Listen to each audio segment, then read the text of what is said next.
ये जो सवाल है ये पिछले साल एसएससी सीजीएल एग्जाम में पूछा गया था और इस सवाल को हम लोग सबसे आसान तरीके से सॉल्व करेंगे।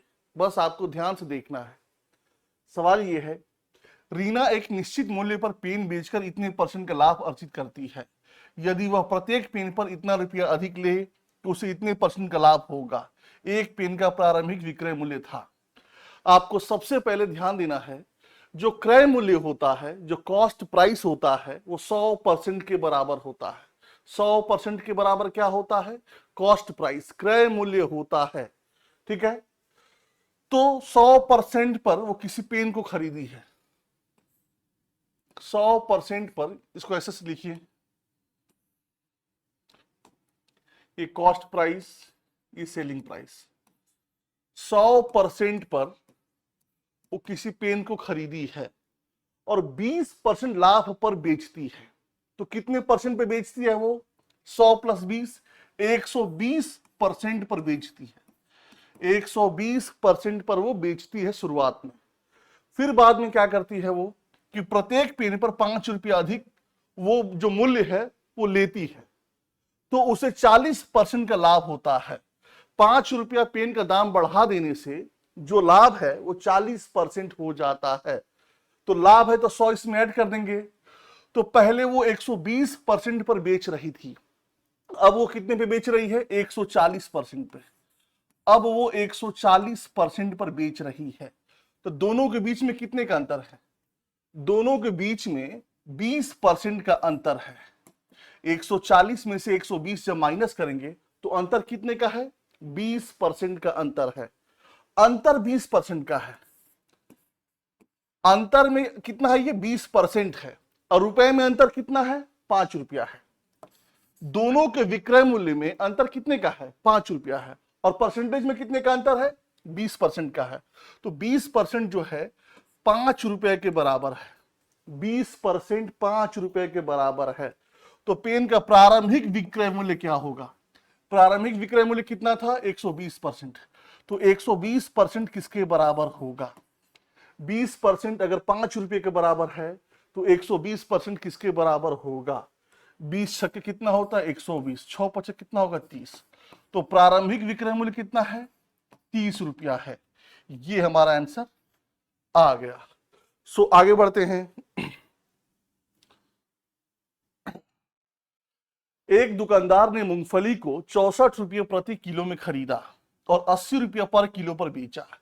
बेचते समय वह गलत बाटों का उपयोग करता है और 1 किलो के स्थान पर 800 ग्राम देता है। उसका वास्तविक लाभ प्रतिशत ज्ञात कीजिए। आपको सबसे पहले ध्यान देना है कि 64 रुपया पर केजी में वो खरीदा है।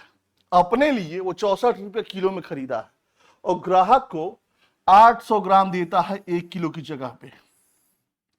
तो उसके लिए 800 ग्राम का दाम कितना हुआ? अगर 1 किलो का दाम 64 रुपया है तो 800 ग्राम का दाम कितना हुआ? तो 1000 ग्राम का दाम अगर 64 रुपया है तो 800 ग्राम का दाम कितना होगा? 2 जीरो से 2 जीरो कट गया, 8 चौको 32, 48 3 51, 1 जीरो है तो दशमलव यहां लग जाएगा। तो 800 ग्राम का दाम कितना हुआ? 51 रुपया 20 पैसा। 51 रुपया 20 पैसा, मतलब उसके लिए जो क्रय मूल्य है 51 रुपया 20 पैसा हुआ है। लेकिन वो करता क्या है? ग्राहक को 80 रुपये में बेचता है। वो खुद के लिए उसका कीमत कितना पड़ा? 800 ग्राम जो है उसके लिए कीमत कितना पड़ा? दुकानदार के लिए 51 रुपया 20 पैसा, और 51 रुपया 20 पैसे के सामान को वो 80 रुपये में बेचता है। तो लाभ कितना हुआ? लाभ जो है 80 माइनस 51.2, तो 0.8 52 हो जाएगा। 52 28 80 हो जाएगा। कितना? 28.8। 28 रुपया 80 पैसा जो है उसका लाभ है और इसी लाभ को हमें परसेंटेज में निकालना है।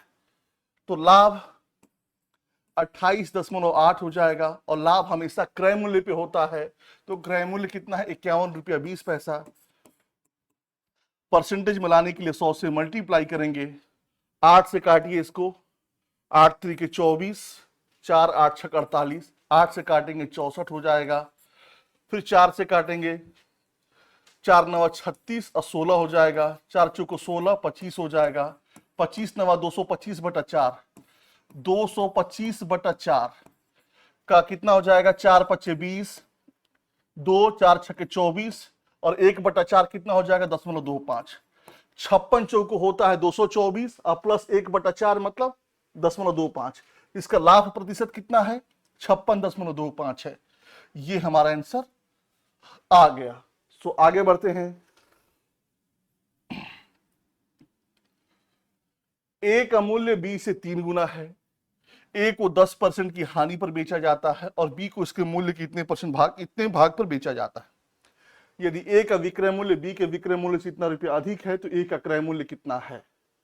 सो ए और बी, ए का मूल्य बी से 3 गुना है तो हम मान लेते हैं जो बी का मूल्य है वो 100 रुपया है। बी का मूल्य 100 रुपया है और ए बी का 3 गुना है तो 100 का 3 गुना क्या होगा, 300 होगा। 100 का 3 गुना 300 होगा।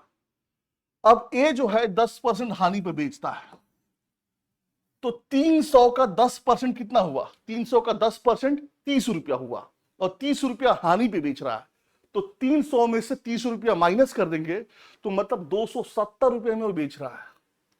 270 रुपये में वो बेच रहा है और बी जो है इसके मूल्य के 5/4 भाग पर बेच रहा है तो 100 रुपये का 5/4 कितना हो जाएगा, 4 से काटेंगे 25, 25×5 = 125।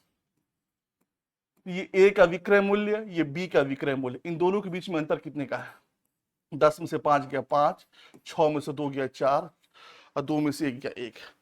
इन दोनों के जो विक्रय मूल्य का अंतर है 145 रुपया है। तो पूछा क्या है कि ए का क्रय मूल्य कितना है। जब अंतर 145 रुपया है तो ए का क्रय मूल्य कितना है, 300 रुपया है। जब अंतर दोनों का 145 रुपया है तो ए का जो क्रय मूल्य है वो 300 रुपया है। उसी हिसाब से जब अंतर 5800 होगा तो ए का क्रय मूल्य क्या होगा, 29×145, 29 दूनी कितना होता है 58, 200, 5 से काटेंगे 40 हो जाएगा, 4×3 = 12 पे 3 0। तो ए का क्रय मूल्य कितना होगा, 12,000 रुपया होगा। 5800 रुपया अंतर होने पे ए का जो क्रय मूल्य होगा वो 12,000 रुपया होगा।